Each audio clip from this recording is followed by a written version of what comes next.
So, hello, fellow Earthlings. This is Earthling 6455463728.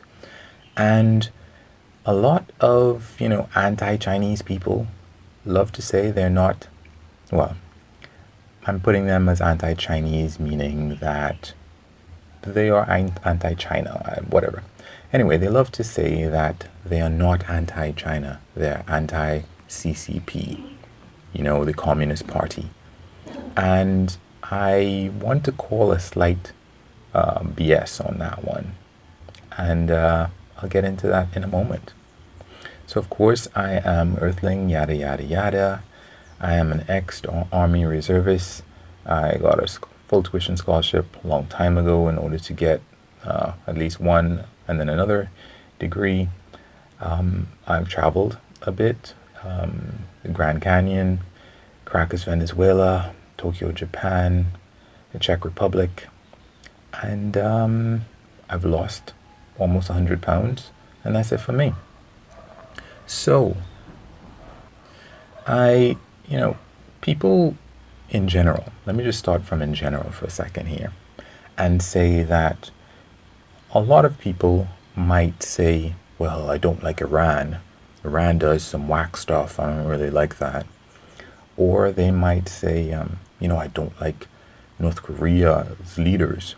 The people are, I'm sure, are fine, but, North Korea's leaders, or even Iraq, The thing about it is that you kind of don't like a substantial amount of the people that live in that country.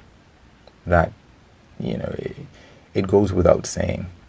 Because number one, the leaders of the country that you want to exclusively assign whatever to, they probably have the support of a large number of people in the country, and they are citizens of the country. So even if it's a dictatorship, for example, or a monarchy, as one might say in, let's say for Saudi Arabia, let's say for some of those Arab countries, let's say for just other countries in general. I don't know if Nepal or something, or Thailand has a monarchy. The deal is that not everybody in that country hates that person.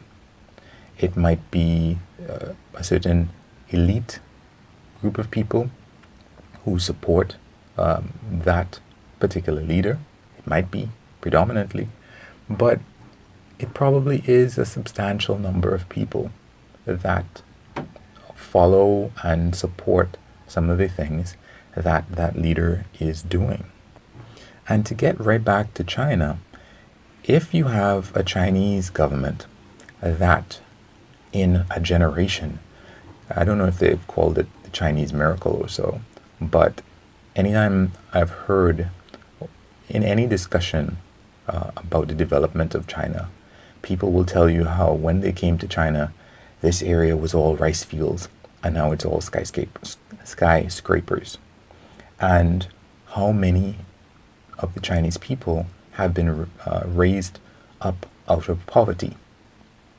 So, in Western democracies, per se, that don't mean jack. For two reasons. One, in most Western countries, there's not that many people to raise out of poverty, to feel grateful for anything. And of course, in two, there are elections in a lot of Western democracies. So the people pretty much don't feel any kind of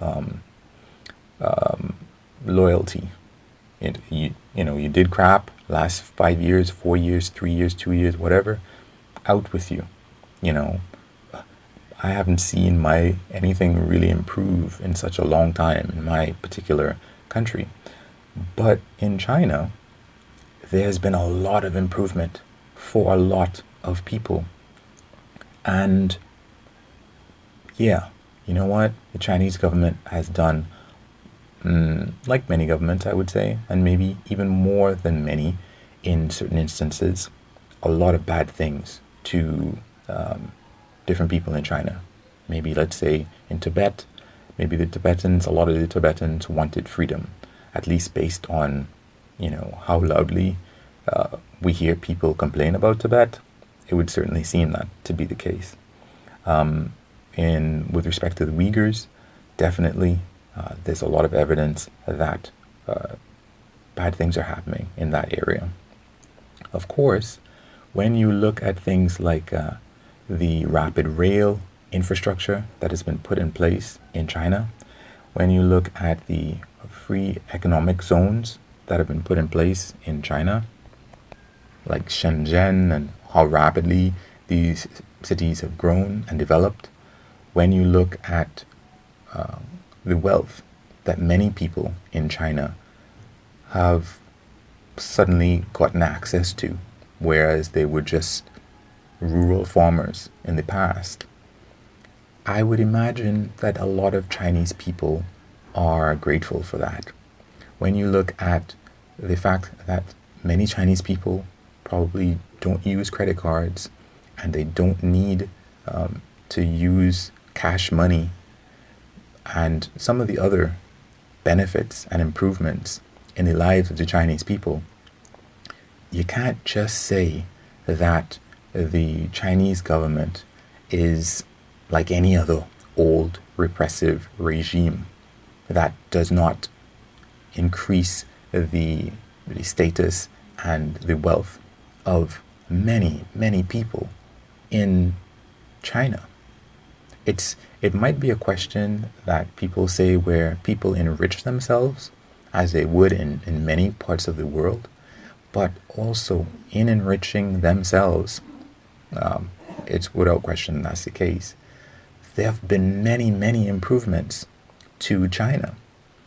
And as a result of that, one cannot say that there is not an insignificant number of people who support the Chinese government.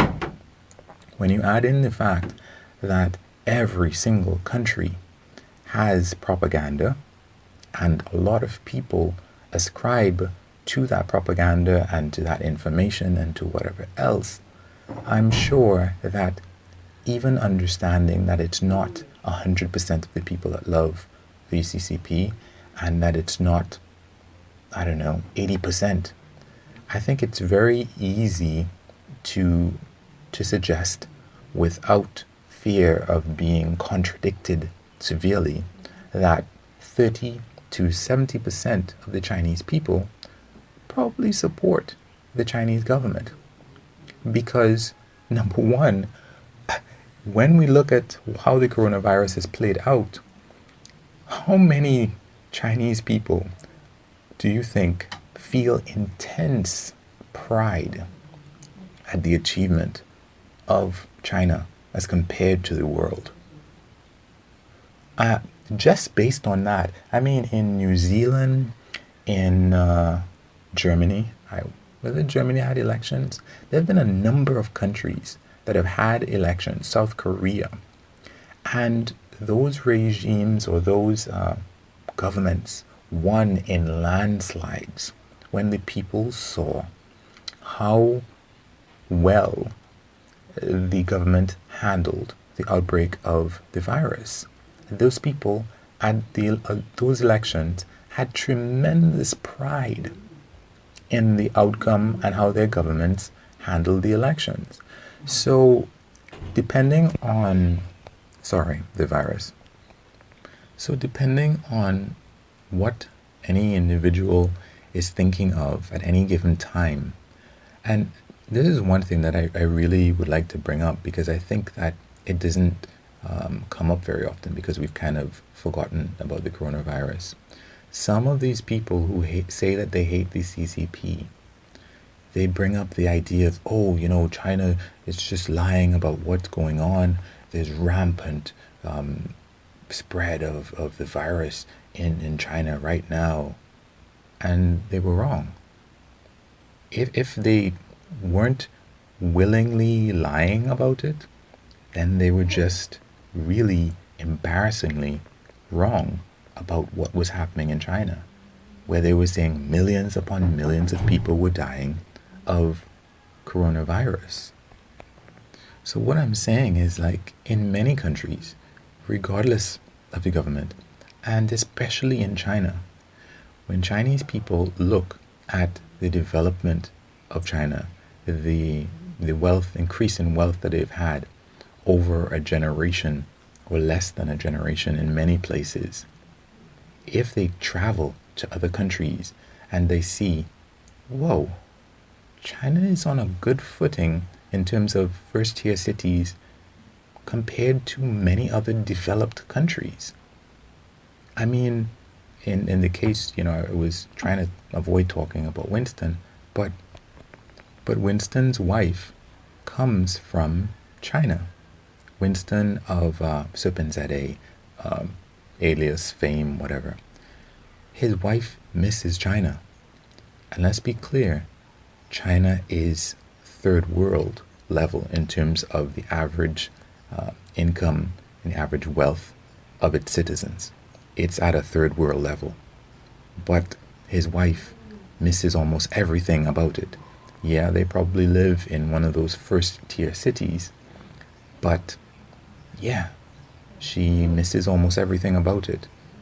So why should she? I mean, people can miss things even if, they're not better. But in many instances